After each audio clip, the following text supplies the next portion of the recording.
Yes, yes, this is the Rastafari Samurai, never leaving you dry in your eye. I prove this message nationwide. You done know, people, how the thing set, how the thing go, how we flow. We have a special guest today, and that is the one and only MLNY. Hey. Yo. Your host, Sean Myrie, up in the building, live and direct. We got a special guest, not just any guest, right? Because when you come into the studio, D2E, you know you're special. Hey. And then we got the one and only MLNY. What are you saying, brother? What's good, my G's? How you doing? Yeah, man. It's been a long time coming. You know, we've been doing the online thing from the COVID times and after. Now, really in the studio, we would call MLNY alumni. Hey. Alumni. Yes, sir. Yes, D2E right now. Man, it's been, I love watching what you guys been doing, man. And I know we were saying it off camera, but like I ran into Samurai Thursday at a joint out here in Scarborough we were doing for Price. So it's like, you know, you guys are always active. You're always in the scene. Like, you know, I swear to God, I see you guys, like, me and Samurai go back, right? Yeah. From Govna, doing the peanut box joint. Or what, is that what we call it? Peanut punch. Peanut punch, yeah. Yo, that video's gone too. I know. What happened to it? I was looking for it, man. He must have yanked it. I was like, what the hell? I've been looking for it for a long time, man. Yeah, you produced it, right? Yes. I did the beat and everything. And you did the video. Yeah. I was like, what the hell, man? I have to like look in my archives and see if I could really find it again. You yourself been putting in work for a long time. I recognize your work from you've been doing with Breaking Records. Yeah.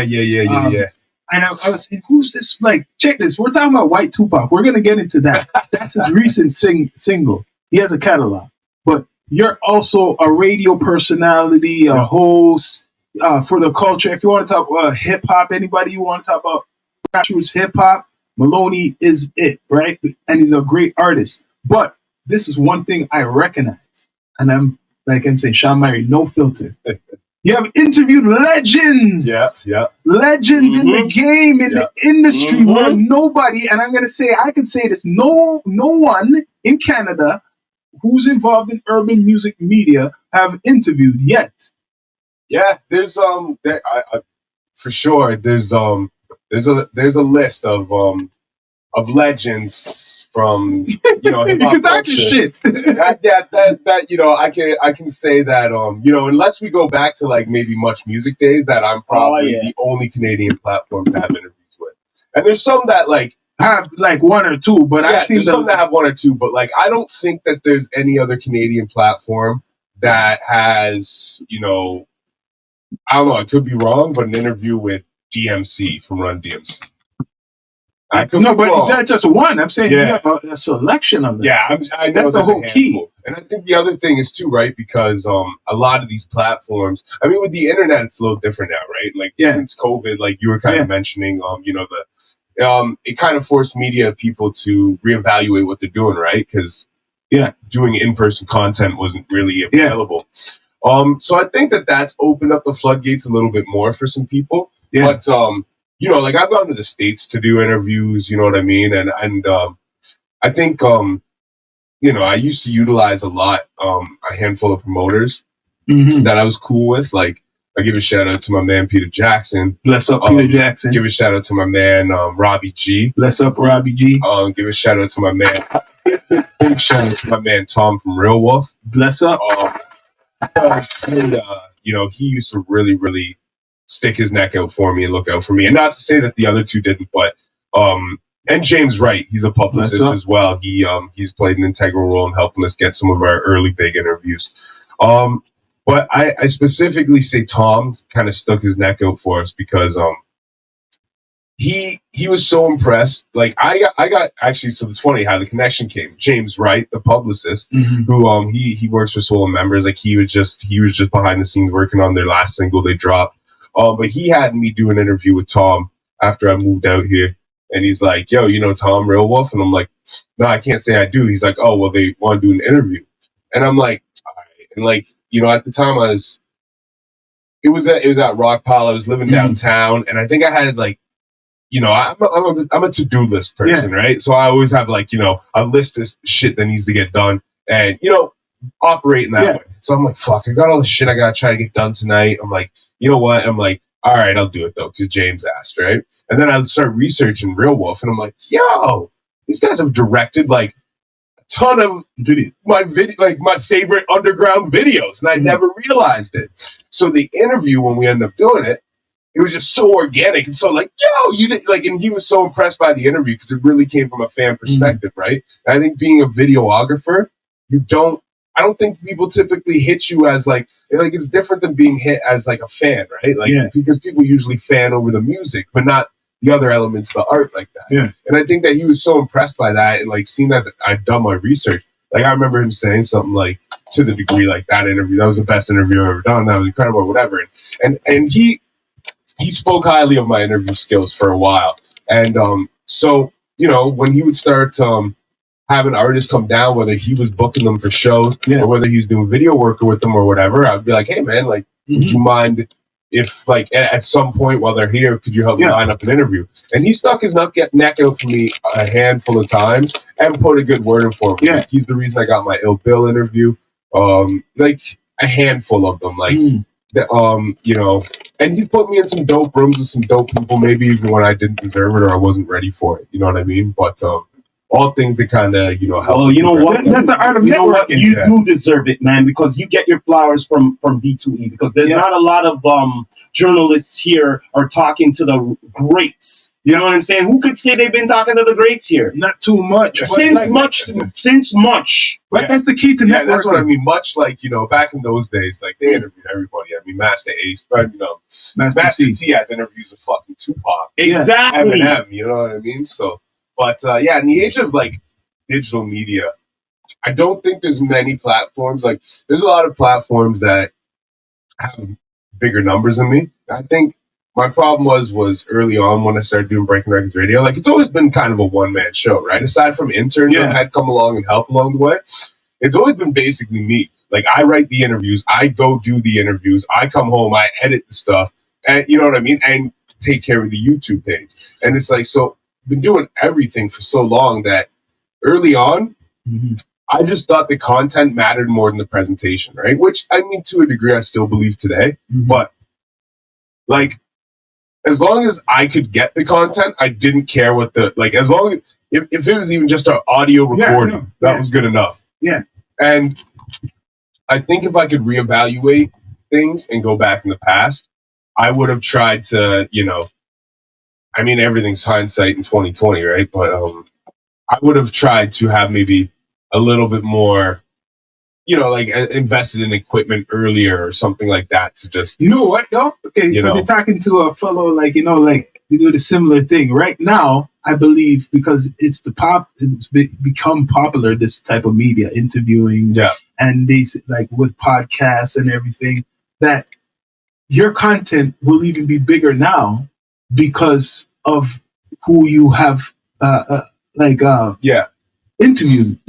And because you're doing new music. Let's be straight up. You're an artist too. You're an artist. So I believe all these old interviews are still new to a lot of people because they're getting reintroduced to you. And you actually made a very, very good point there. And this is actually something that goes into the music and everything. And this is, I think because a lot of us in our generation kind of come from the pre-internet era, but we grew up in the internet.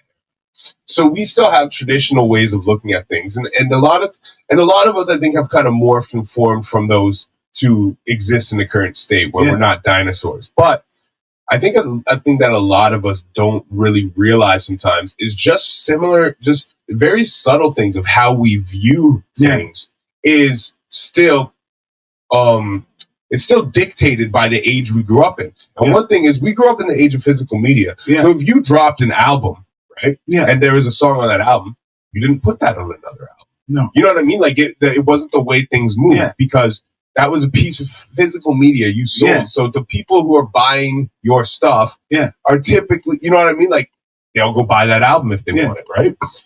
But in the age of digital media, I find that people aren't necessarily so gung-ho to go check catalog. Like, yeah, they like, don't want to care. They no. don't care about that. If they start following you, whether you're a media company, a media a little bit more. Like if I find a new YouTube page I like and I really, really like it, I'll dig their catalog and see what else I like in there. But if I have to be like really liking the content, like you know, I've watched 3 or 4 videos in a row and I can't get enough. It's like, okay, what else do these guys got? Yeah. You know what I mean? But a lot of times if I start like, you know, like no disrespect, but like Bag Fuel. Yeah. I watch like, you know, at least 2 or 3, 4 of their clips a week. I don't even think I'm subscribed to them. They're just in my algorithm. Yeah. But I never go to their YouTube page looking for content.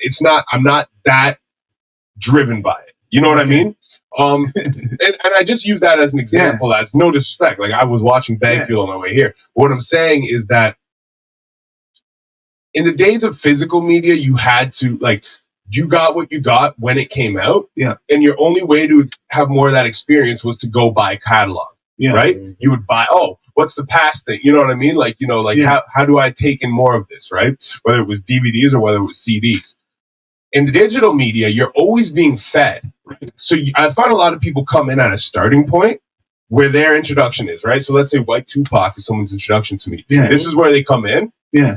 95% of those people aren't going to check back catalog. The 5% who really, really like what you do, really, really, you know what I mean? And they want more and they want to see what it's all about, they will. But the rest don't. So, and this is what I'm trying, like, I think I told Samurai the other night, Thursday, I was like, when we got to the venue, we went and shot a music video before we even came in the door. We parked and went and shot a video. The video we shot was for a song of mine that's 10 years old. And that's the whole point of saying what you're saying, is that content that you have, that you've been working on your whole career, as long as it's good, we all grow as artists, but if you have a certain level of pride behind it, like, yo, this isn't dated and crap, like, you know, I know I'm nice, you know what I mean? I know anything I've created post 2013, it's interesting you brought that up today. That's becoming us. It's interesting you brought that up to because my brother brought up well, who was it? He brought up Juvenile. He brought an old track, right? Yeah. And he did a new video, and it's big. And it's big. So I'm just saying this could be a new trend. I always said that it doesn't matter how old what they say your music is. If it's good, as long as there's not a video for it, as long as there's no video for it, you have the rights to the music. Why not? Yeah, exactly. And that's the other thing, right? And that's like, and I love what Juvenile did there. But I mean, honestly, Doggy Diamonds was doing that for rappers like 8 years ago, like the Milk This Cow video, Capadonna, you know what I mean? And he did a couple other ones. And who was the other dude? Was it Jordan Tower who used to do those videos? I'm not really sure, but I know there's some people starting to think of doing the videos. It's not a new thing, you know what I mean? It's not been as popular. Like, I don't think anybody's ever really done it the way Juvenile did it. Like, they did like a budgeted music video for an old song that was a B-side hit, right? And that's kind of what like but a lot of the Doggy Diamonds Jordan Tower videos were kind of like one camera on site, no production. You know what I mean? The Juvenile video is a production, but yeah, man, it's something I actually started doing a couple years ago while I was working on in between some projects and kind of didn't have a whole lot of content to put out at the time. But now you have some new content. Yeah. We're gonna get into that. Because I know you're a legend already. I could talk all day. Keep going. This man been doing all types of media for years, right? But this new track, because you're an artist too, not just media. That's all types of media, but your musical media too. Like yourself as an artist. So you have this new track called White Tupac. Yes, sir. Now I asked you before what gave you the inspiration, and I know that you love Tupac. Like one of your top artists, if not the top artist of all time, right? So this is like a dedication. When I listen to it, this is a whole dedication because of the inspiration from artists, what you really took to for your and if you really take it in, it's real good meditation. You know what I mean? So tell us a little bit about how did you come up with this track and writing it. So it's a really, really, really long story, but I can try to simplify it the best way that I can. But salute to my man Cheza, if y'all know Cheza, Iceberg Society. 905. Sorry, not 905. Sudbury. But 50, what is it, 509? Man, now I'm bugging. Now I'm bugging. I know he's always repping the area code. what do they call it? Funny boy. I don't know, man. Whatever. I don't know, man. Whatever. What's up? But salute. He represents, you know what I mean? Wait, isn't Sudbury the city where they mine nickel? I think so. That's what it is. So that's why I get the 90 nickel, you know what I mean? The 905. I confused it. My bad. But yeah, he's from Nickel City. That's what it is. You know what I mean? But he lives out here. Big up to my man Cheza, Iceberg Society, all that stuff, man. We got a new crazy merch drop coming. But anyways, it's kind of, that being said, it's kind of a beautiful symphony the way it works. So I just give it to Ross. So you guys know who like Ken West is? Kenzo Ferrari used to manage the Lunchroom Poets.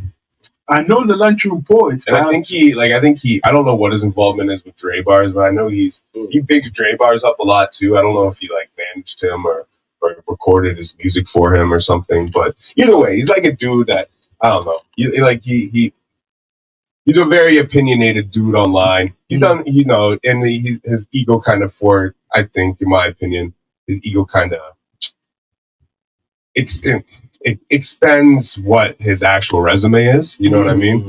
Like he thinks he's like a big time dude when it's like, you've done some cool things. You know what I mean? But you know. You just act like a douchebag, right? Yeah. So, anyways, this guy's always opinionated and shit online. And one day I'd made a post about this upcoming album I got called The Maturation. And this will tell you how long.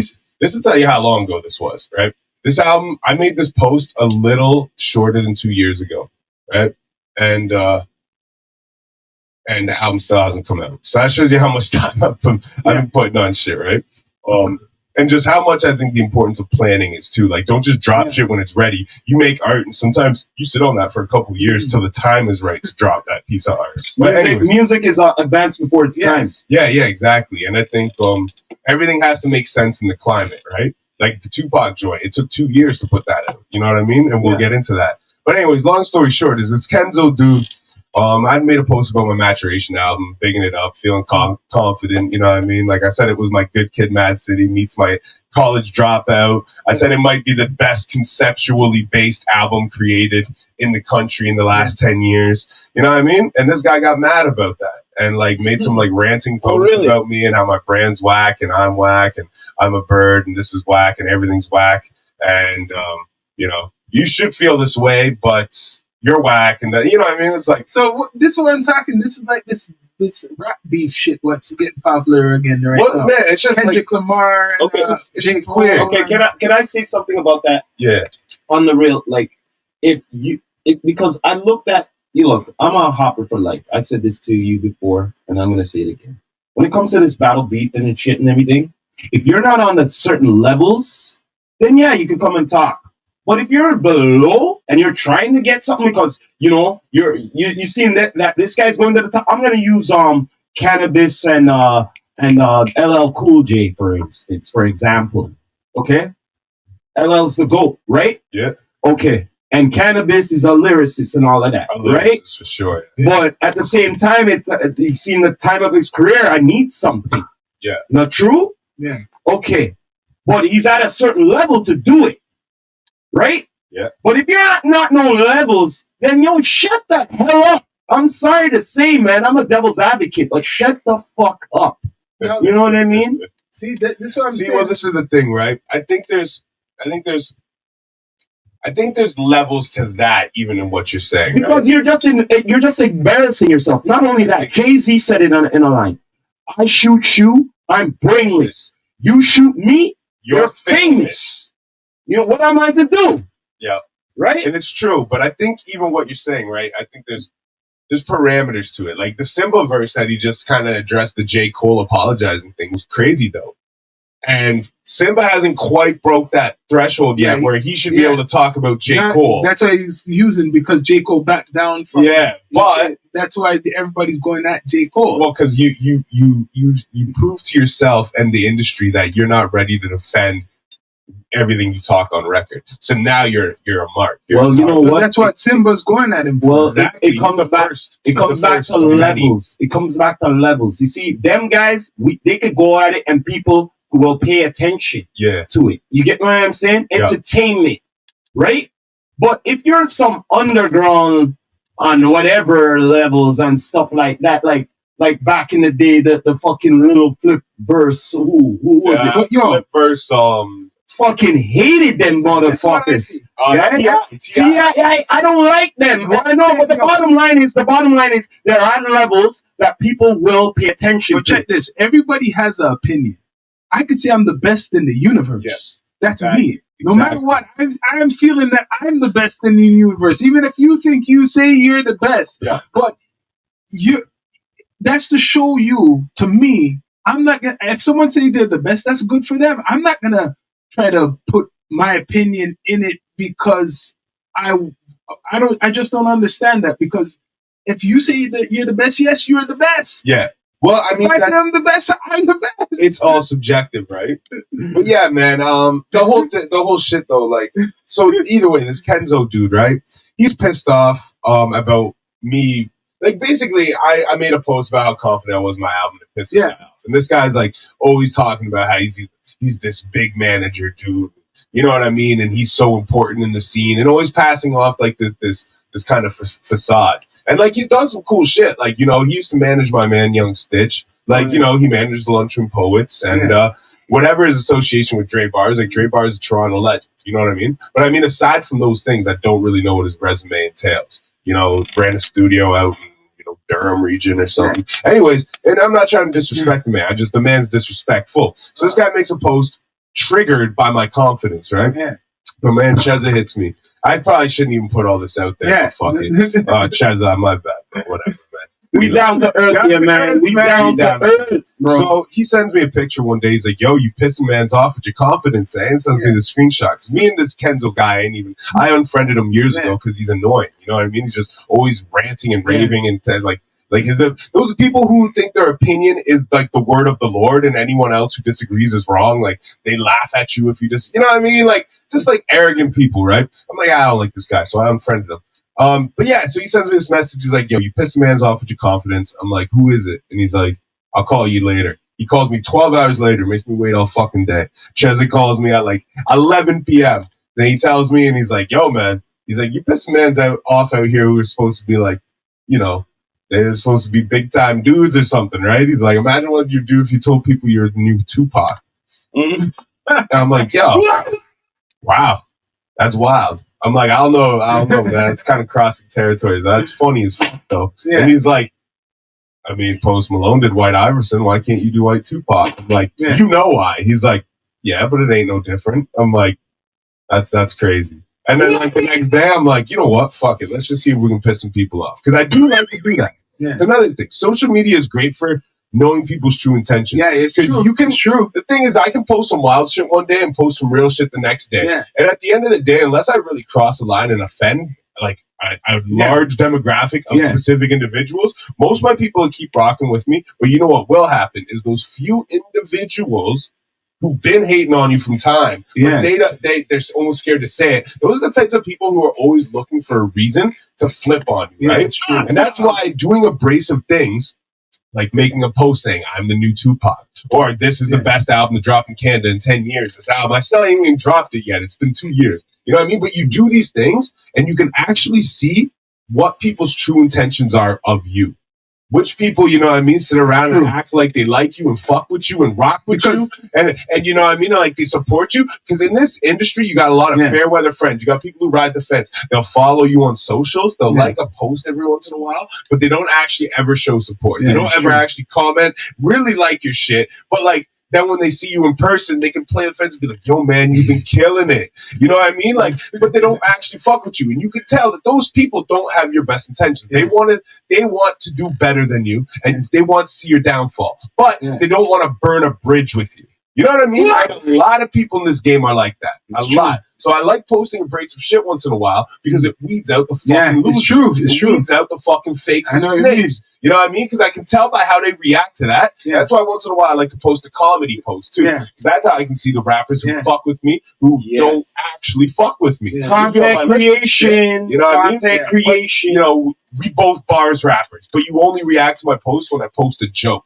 You never like a link, a video of anything else, and that's 90% of the content I post. You know what I mean? So I know you're jealous of everything I'm doing. You're letting me know through your actions. You know what I mean? I pay attention to the shit, bro. I have like a profile in my head of every person that's like in a competitive space with me on social medias. And I know exactly how all these motherfuckers feel about me. And then when they hit me up and ask for favors, I just deal with them accordingly. Yeah. You know what I mean? Okay, you don't really fuck with me. Yeah, it's 200 for a verse, homie. Oh yeah, I know this guy fucks with me. I know he's pure in intention. You know what? I got this one on the arm. Like, but I've been hearing similar stuff like what you're saying with other rappers. Because I watch other content.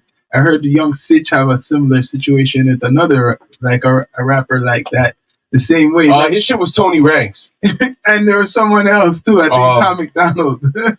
Man, the Tom McDonald shit. It's funny you say that. So like what Stitch is talking about is Tom McDonald before he blew up. Yeah. Was just like another local Canadian rapper who added everybody on their friends list and followed and unfollowed people on other platforms. And you know what I mean? Like just tried to do anything they could, were eager, and did a lot of the wrong shit. And Stitch, it's funny what he talked about on there because he did the exact same thing. 1 second here. That's we're sponsored by Brass Knuckle Whiskey. You can knock your anniversary of D2E. Yeah, boy, you can knock your socks off. Knock your socks off. We got to get into that. We soon will. So check this out. Where's the camera at? So what Stitch is talking about? It's right here. Tom McDonald was also guilty of doing the same thing with me. Tom McDonald was on my friends list. I guess since 2015. Hey, Kelly, I just released a full-length video for Fight for Fears yesterday. If you get a minute, give it a look. Shit, like, you know what I mean? Hi, Kelly. Hey, Kelly, smiley face. It's a long time ago. And I'll be honest, if you're a dude and you hit me with a smiley face, I'm probably not responding unless you are like you're above me. That was automated. That was him writing that shit. Well, it's I'm sure he copy and pasted and just inserted the name differently, right? The name though. But that was Tom McDonald before he blew up and learned and moved to LA and learned how to do his shit. He was spamming my inbox. Yeah. March 3rd, no response. May 20th, no response. June 2nd, no response. October 4th, Tom McDonald. October 4th, October 5th. I'll check it out, homie. Thanks, Kelly. I really appreciate that. Worked damn hard on it, and I'm trying to make this video the biggest release yet. And you may have already shared it, but if you haven't, please do. The extra help means a lot to me. It's like, yo, bro, fuck off. No response. Yo, Kelly. Hey, Kelly, December 2. I'll check it, homie. Hope all is good. Thanks, bro. I appreciate it. Oh, shit. I hope that you know what I mean. December 3. Yo, I didn't even know I sent this to this guy. Hey man, I checked it out. Pretty dope. Not really my style. Video was cool though. You should send your songs to Breaking Records Radio when you drop them. Bro, people hit me in the inbox all the time, and they have for years. And honestly, that's what I do. I just ignore them. Like, I'll open it and I just leave it on red because, like, bro, I'm not like. I have a lot of things I'm doing. You want to send music to the radio show? Send it to a fucking radio show. Hit me up and say, how do I submit music to your show? You know what I do when I want to approach a media company that plays music? I don't fucking send my link. I hit up the individual who you're supposed to hit up, or the closest one you can hit up, and say, hey, man. Yeah, sure. It's like, if you don't mind a minute of your time, what's the proper way to submit music to your platform? Yeah. I would say first things first before anything. If you're really serious about your music, you have to have an EPK. EPK. Just a little hidden gem there. EPK. Do you know what's funny? I didn't have an EPK, and then before this Method Man Redman thing, my boy's like, yo, I need your EPK ASAP. I'm like, dog, I haven't had one in like 5 years. I've been asked for one of those forever. He's like, yeah, I need it like ASAP. So I had to go on his website and pay. It took me like 2 hours to get it all set up, and I got it all nice with the white Tupac thing on there and everything. And you know, I'm like, fuck it. Now I have this dope ass EPK, and you know what? It cost me $10 a month. But you know what? Now I actually have this dope thing that's easily editable. It's there. I've had them like sent to me as videos and PDFs in the past, so then they represent a timestamp and you can't edit them. This one's like its own website. It's nice. I like it. And you just send it like the link to somebody and they click it, and it's like a whole dope little thing. So I'm like, you know what? I'll pay $10 a month for this, and I can send this out to things, and you know. So let's get back to the white Tupac. Oh yeah. Before we do that, let's do a cheers with a brass whiskey, Zan. Yeah, bless up. Brass knuckle whiskey, Canadian whiskey.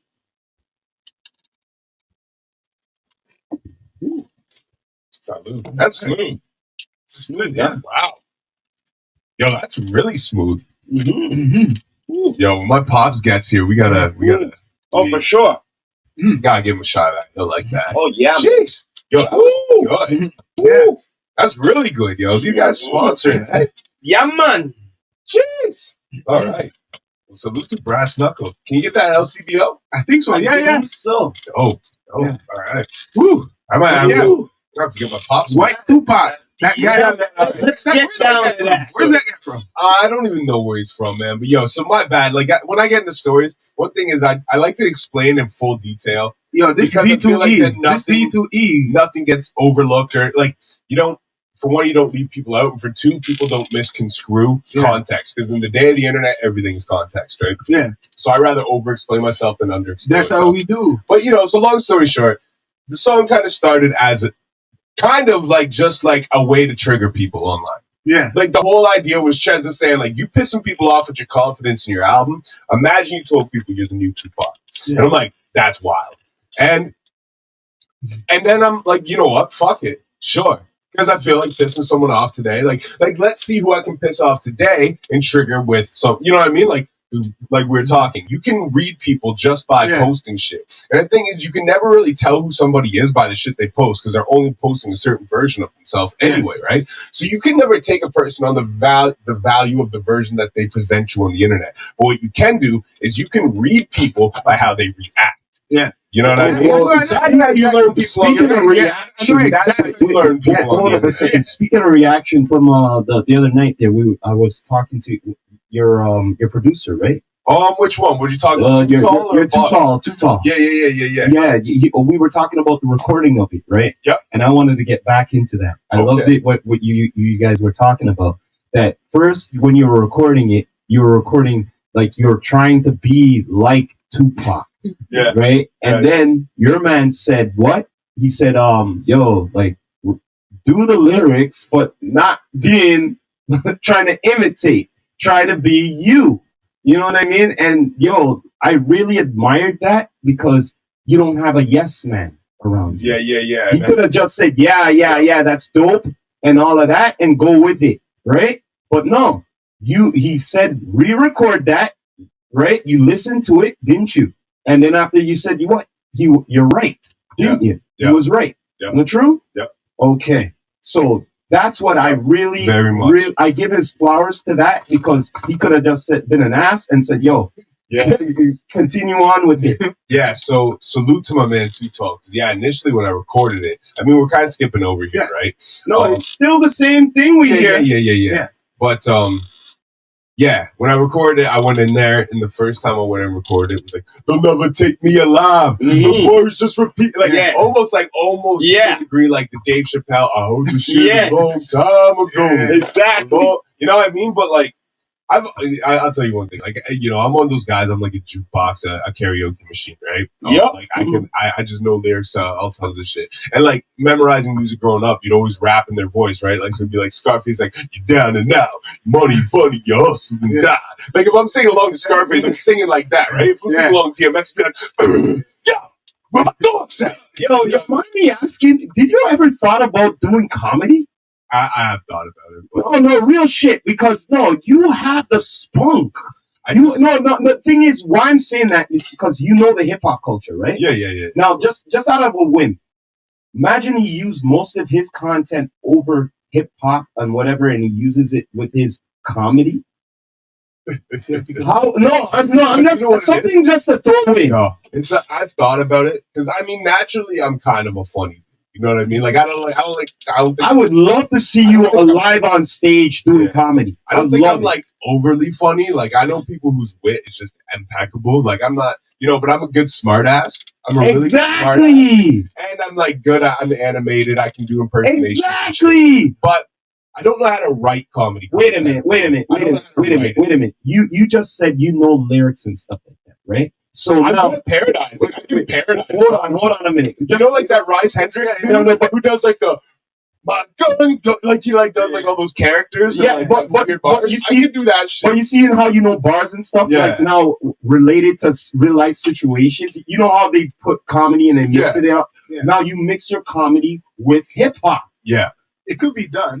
No, I'm just putting a new idea. Yeah. I mean, because I can actually see you doing this. The thing is, the thing that muddies the two things for me a little bit, though, it's like, as soon as you become active in any other world but the hip hop world as a hip hop artist, a lot of times you are not taken seriously anymore. Yeah. You know what I mean? That's why I mentioned comedy. Yeah, I know. But like, I've never seen that pair out too well. Like I'll give an example too, right? And I'm not a huge fan regardless, but like Lil Dicky actually can rap. Mm-hmm. But he's made so many comedy and dumb songs that people just to take him as a parodized artist. You know what I mean? Yes. Like, and I have funny songs. If you listen through my catalog, almost, I mean, not every album, but a lot of my albums have a song on them that's like comedic based. Like, but I've never marketed those singles for being scared of getting categorized. Can I say something, Sean? Correct me if I'm wrong. Hip hop is almost like the martial arts, right? There's different forms and all of that, right? And if you can master different forms of it, then you're a true master. You get what I'm saying? Like, certain peoples are afraid to come out of their lane. You get what I mean? So if you have it, like, all right, for instance, Afro Man, that one single, it's funny, right? But yo, it's hilarious, and it's still writing. Well, that's what most people just know him of that one. But the thing is, if you could flip it time to time, you know, being creatively, you know what I'm saying? You're a true artist. Yeah. You get what I'm saying? Like, that's what I'm trying to say. To be honest with you, I love comedic hip hop. I know, like, to hear the story and all that. What do you think, Sean? Yeah, I like that too. That's what I'm gonna ask, because this White Tupac track is a storyline what you put through this track. So it's relating to yourself and your experiences with the influences from Tupac, right? And that's what it is. So it's not like some people are gonna think, is it a gimmick and shit like that? But it's just more like a tribute type of thing. It is. Yeah. I mean, it's hard to explain, man. It's layers. It's layers. But the video's doing good. Yeah.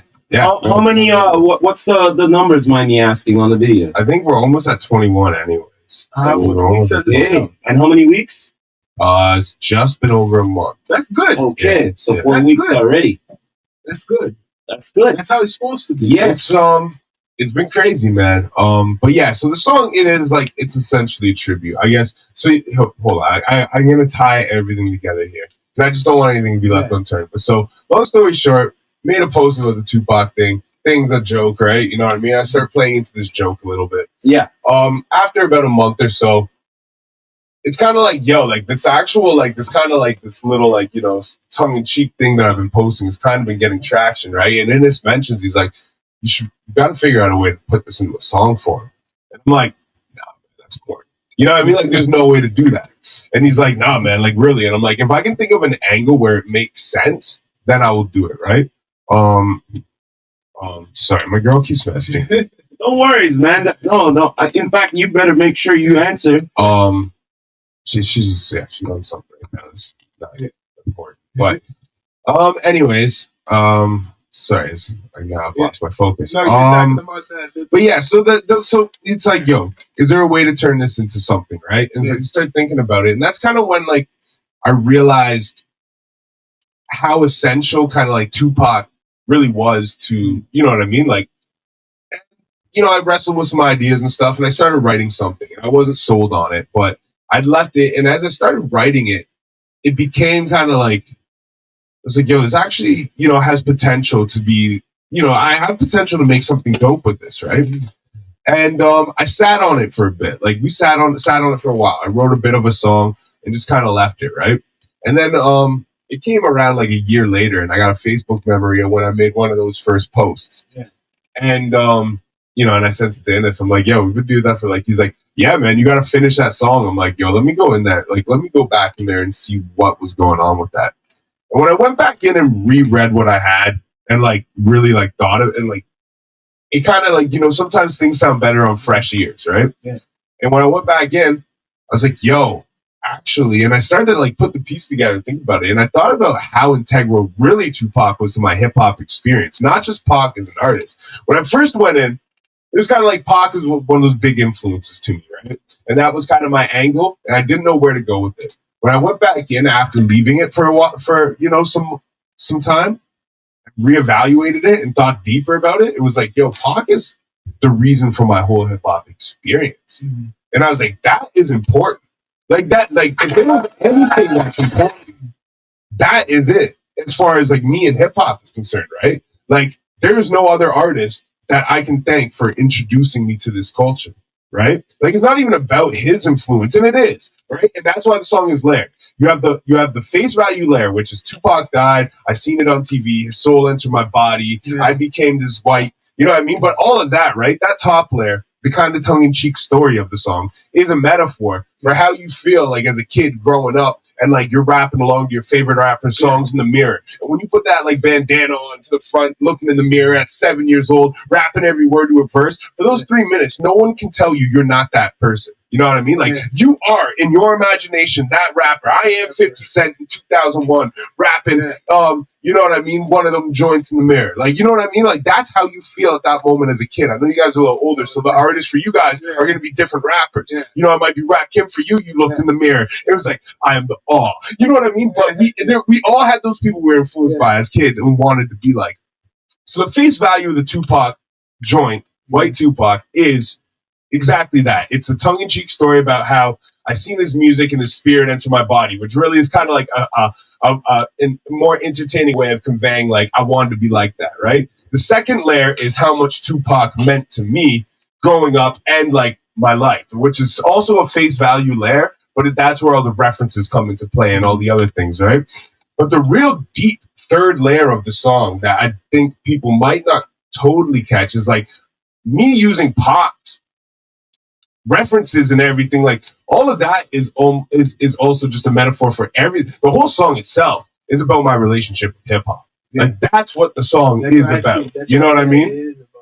And Tupac and his legacy and his influence on me is kind of like the scapegoat or the catalyst that I use to create an art piece about my love for hip hop. Yeah. You know what I mean? And how much hip hop means to me. Yeah. And that's why the song ends the way it does. I gotta thank Pac for introducing me to hip hop. Yeah. You know what I mean? Because that's it. He is the one.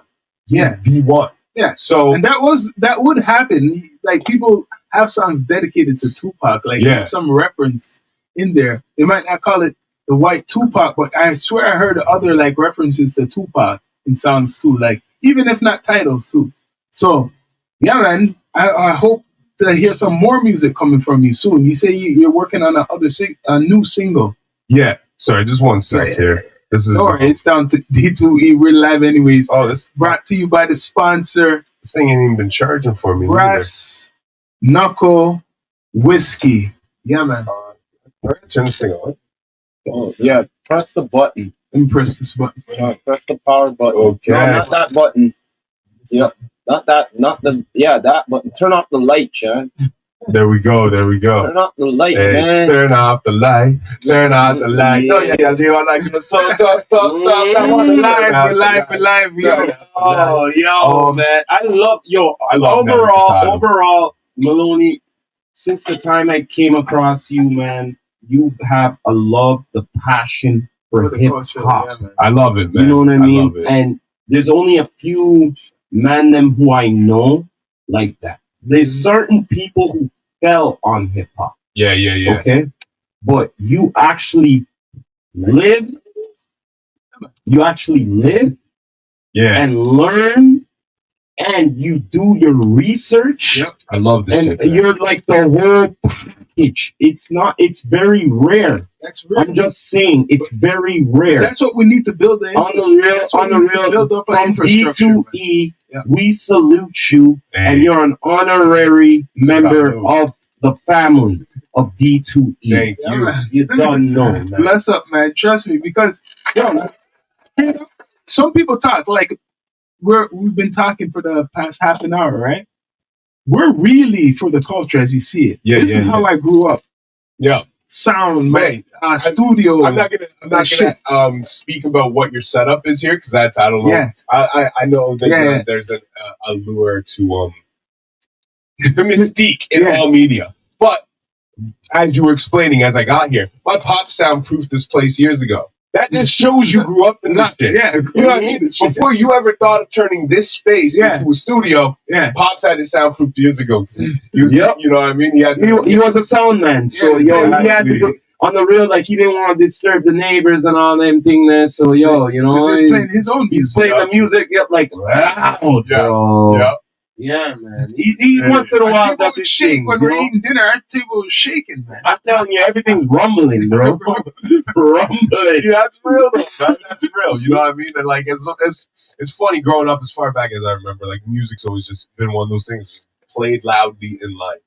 Like, you know, but that's how music's supposed to be played. Not low. No, and what the hell? It should be played loud at all times and loud and proud. And there's a place for music to be played everywhere. All exactly. The time. Like there's music for every mood, and it's a remedy. But my parents didn't like hip hop, right? Like well, wait a minute, but they like music, right? They love music as long as they love music. So wait, tell me that your parents didn't like hip hop. So how you?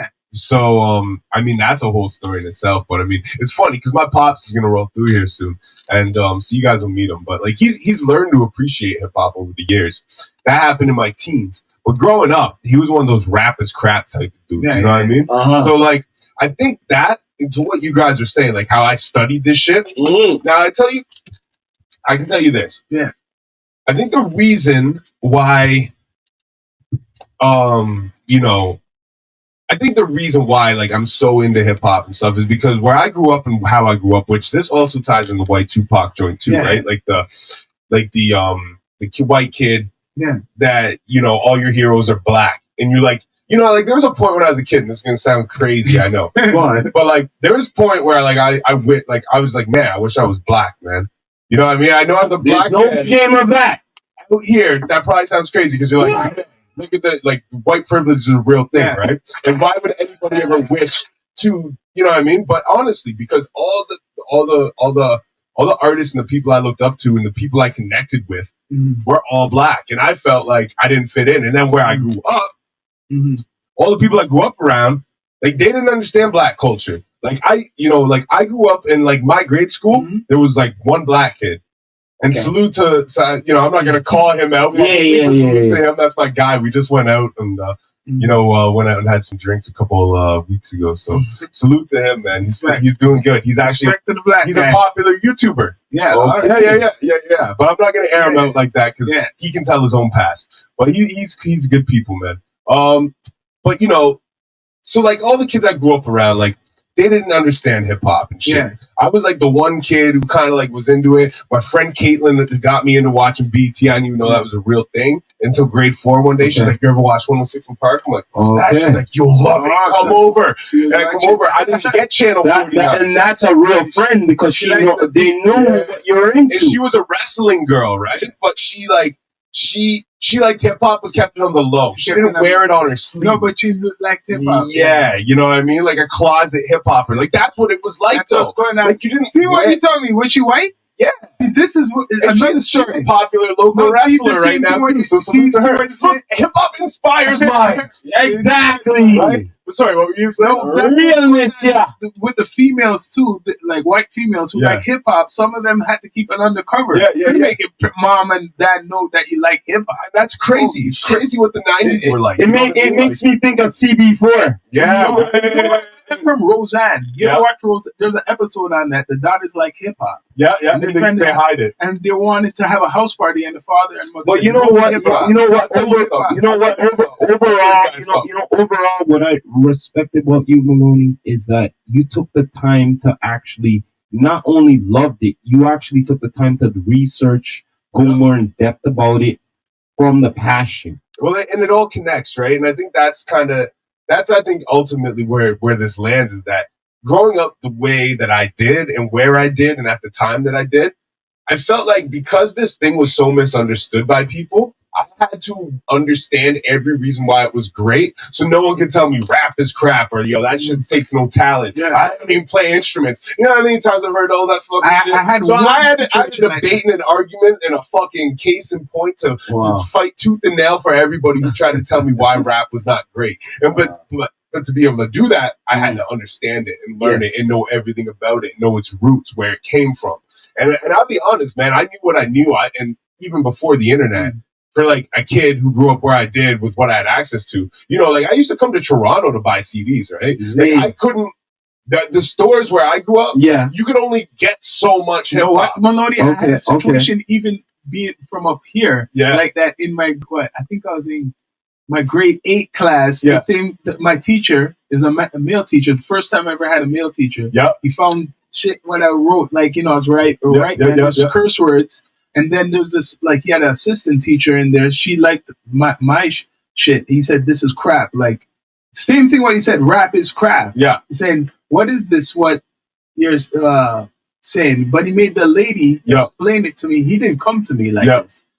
And it's the exact same thing. He said, rap is crap. And even, I think he tried to talk to my pops one time. See, and that's the thing, man. Like, a lot of people, a lot of white middle-aged people in the 90s did not look up. He was a rocker too. And there are a lot of them were rockers. And that like where I grew up, Brantford. Like, I'll tell you one thing, man. Brantford, if there's, especially it's prior generations. If there's one thing it's known for, it's teenage pregnancy, car robberies, a lot of drugs, a lot of drinking, and rock music. Where's that again? Rock music, Brantford. It's like 20 minutes outside Hamilton. You just getting me started. I don't think. This guy just getting the stereotype of those things in the main city.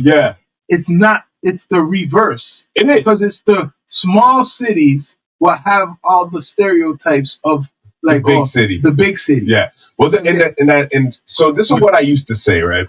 So if you look at a city, right? And a city has its ghettos. Well, if you were to look economically at the province. And instead of an area of the city being the ghetto, but a certain town or township or city being a ghetto, Brantford would have been the ghetto of Ontario for a large portion of my life growing up. It had no opportunity.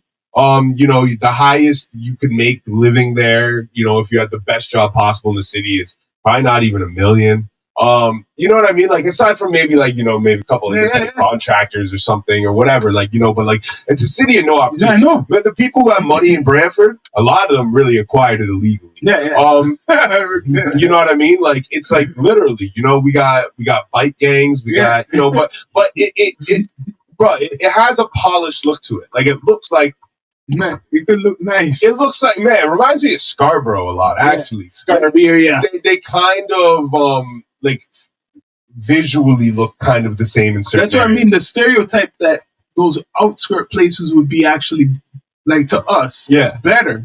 Like, even back in the days growing up here, is actually better. Way better. So, you know what I mean? Do you know what you have here in the city? Like, yes, like, in the city, like, you get a ghetto in the city, and I think what the difference is of why, because people don't look at things economically, they look at visually. It's more, so in the city, the ghetto is a small contrived area where tons of people are forced to live, opposed to a small town where you ghetto don't have to live is where that same amount of people live out but sprawled out, but with the same economic disparity. You know what I mean? And not the same physical condition disparity. No. Like, in the inner city, a ghetto economically would be like 1-2 bedroom apartment. You know what I mean? Like, a bunch of people crammed in one building, one area because of the population.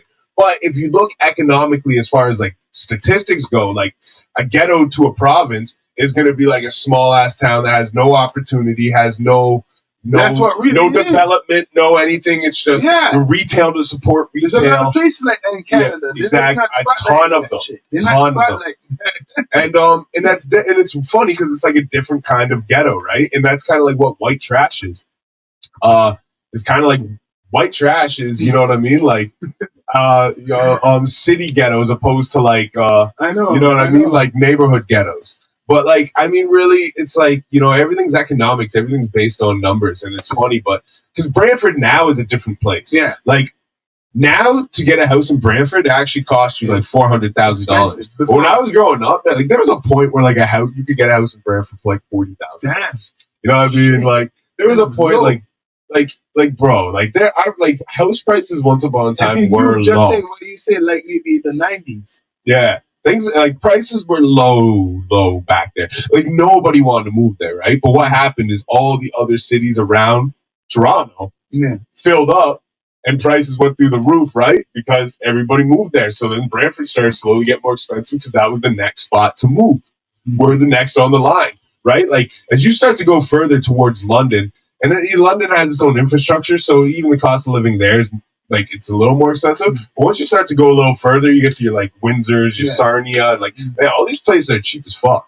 Owen Sound, like they're the only places around here you can buy cheap housing anymore because everything else that's off those highway lines and everything has been filling up. But you know, Brantford is slowly changing. But yeah, when I grew up, it was a place where you know, it was very much stuck in its ways. Anybody who was not part of the way that it is was like it was just a reason why you would get picked on. I got picked on my whole fucking life.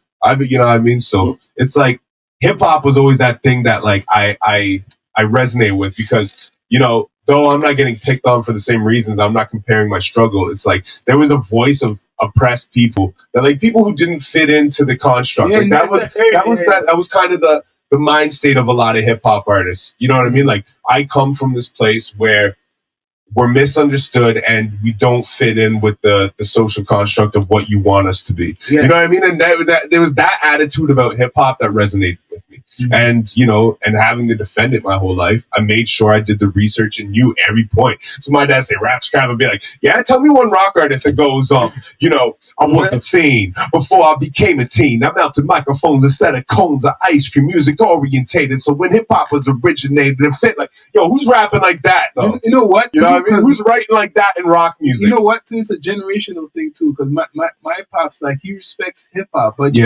would say he would criticize certain music of the hip hop. Like this one doesn't sound too good. Like you know what I mean? Like, but he has more like because he listens reggae's in the same atmosphere of hip hop. Well, where do you think hip hop came from? So you listen to what we're listening to, but then some of the stuff is like he likes the beat, but maybe not the lyrics. He listened to the lyrics. Right? And if someone has maybe all right lyrics, you probably take that in a little bit more. So I guess your dad probably liked KRS, right? Yeah, you probably listen to KRS-One, like guys like that. But if he's hearing like someone with all this cursing more than rapping, he's gonna like, but maybe the beat sounds good. Yeah. And that's the thing, man. And that's the beautiful thing about hip hop, man. And that's the way it transcends generations. My pops will say he likes certain rock too, and he says some rock is shit too. Yeah. My pops kills rock. He says like some of the Stone. what do you call Stone? Rolling Stones. Stone is shit. Well, I mean, they you know, one thing I think about the Rolling Stones, like, yeah, they kind of appropriated black music, but they always showed love. Like they were not like as to where like Led Zeppelin. I feel like they literally stole like a Muddy Waters song and named it the Lemon Song and like tried to like purpose it as their own. And it wasn't until like Muddy Waters' estate sued them finally, like 30 years later, won a case or some shit. They had to change the name. But like, he was like the Rolling Stones. Like they always admired and publicly admired and showed love to the people who influenced them, like the Muddy Waters and shit. Like there's an old video my dad and my mom used to always watch. They love it. It's on YouTube. And you can see it. And it's Muddy Waters doing like a show in like the 70s or the 80s, right? And like in a modest like bar establishment. Yeah. And the Rolling Stones, height of their career, come rolling in. And they're like, yo. And they're like, they get a little table at the front. They're sitting in there with you know what I mean? 100, probably 150 capacity maximum place. And then like Muddy's like, hey, you boys gonna get up on stage? They come up there, man, and they fucking just perform on like improv. Yeah. You know what I mean? Like it wasn't a planned show. Like they just showed up. They were in the city and they went to go see their favorite artist, Muddy Waters. And Muddy Waters invited them on stage. And they got Mick Jagger and Buddy up there. And Keith Richards jammed on this little tiny fucking stage, just fucking jamming together. Like, it's a beautiful thing. Like, these guys love that, you know what I mean? And and I think it's important to always understand that because, like, if I had to, like, I know there are white artists who still appropriate black music, but I think the Rolling Stones, if they're like me, you know what I mean? They did their research. They knew what they loved. Like, you know what I mean? They showed love. You know what I mean? They weren't attempting to appropriate it. You know what I mean? They were just trying to do what they loved. You know what I mean? At least if I had to have an opinion on it. I've never read the biographies. So, what's next for MLNY? Like, you done dropped the White Tupac. Yeah, you had your album in plan for over. In fact, we're playing it right now. Right. You know what I mean? What inspired you to do how to do the video here? You know? So everything. Yeah, I mean, everything is everything. I mean, yeah, you got. Yeah, I'll pass you that. Yes. I'll stand right there. Hey. Yeah. So with the White Tupac joint, I mean, it's just still charging. Everything's been everything. Oh, there we go. Finally, I think I just had to. Anyways, but yeah, everything's kind of everything, man. Like the whole joint, everything. Like the inspiration, it was self-discovery, right? Once I realized that my whole relationship with hip hop was based off my introduction to Tupac, and that's how everything came to be. Mm-hmm. That song became something I was able to write. At a certain point, I didn't like the direction. I didn't like the purpose of it. And I was like, I can't create art like that. Like, art has to mean something and come from the heart and be something that I can feel integrity behind, right? So it took me to let go of the song for a year and come back to it. And when I realized how important really not Tupac as an artist was to just my love of music, but how important Tupac was to my whole experience of hip hop, this thing that has been here for my whole life. You know what I mean? Like when nobody was there, I had hip hop. You know what I mean? Like when I was just in my weakest moments, hip hop saved me. You know what I mean? So that's when I finally it became a road of self-discovery from then. And that's when the song really started to take form and shape. And that's when it became something that was important and that I knew I was able to do something with. You know what I mean? Then from there, it took a few more months to write. So the writing process of the song was like a year in itself. Then producing it, because I wrote the song originally just to the pain beat, but I had to reproduce it, right? Yeah. So I went and recorded it, and it's funny because Nate Too Tall, who you met the other night, he has a version of his phone of the original recording on just the Tupac beat before I reproduced it. It's crazy hearing it on that. Really? Yeah. But so I recorded it to a YouTube rip of the pain beat. And then I took it home and then I reproduced the pain beat my own way from scratch with a new break and stuff and introduced all the other samples and stuff into it. It took me about 2 months to do that because I didn't want to work on it every day. It was just like when you're inspired, right? A couple hours each time you're inspired, but don't fucking sit there and make it. Sometimes you get, what do you call it? Like your ear gets overworked when you hear the same thing over and over again. You need to distance yourself sometimes to hear the nuances, right? So it took me about 2 months to produce it, and then I sent it to Innis. I recorded twice in the studio with Nate, and like you said earlier, bro, he the first time I went in, I tried to do it in the Tupac voice. He's like, "Nah, man." He's like, "Do it in your Tupac voice." I'm like, "What the fuck does that mean?" He's like, "Don't try to imitate Pac, but give that energy that you're trying to give through using Pac's voice with your voice." I'm like, "What the fuck does that mean, bro?" You know what I mean? Because when we're talking imitating and stuff, right? Always been okay to imitate and shit like that. Yeah. So the first recording was dead. I went in there the second time and I did the same shit again. And he's like, "Bro, no, stop doing it in the Tupac voice. No, you'll never ever take me alive." He's like, "Bro, say it in your voice, but with that energy." I'm like, "What?" I'm like, "They'll never take me alive." He's like, "Yes. Get that same energy Pac's giving, but quit trying to mimic his tone."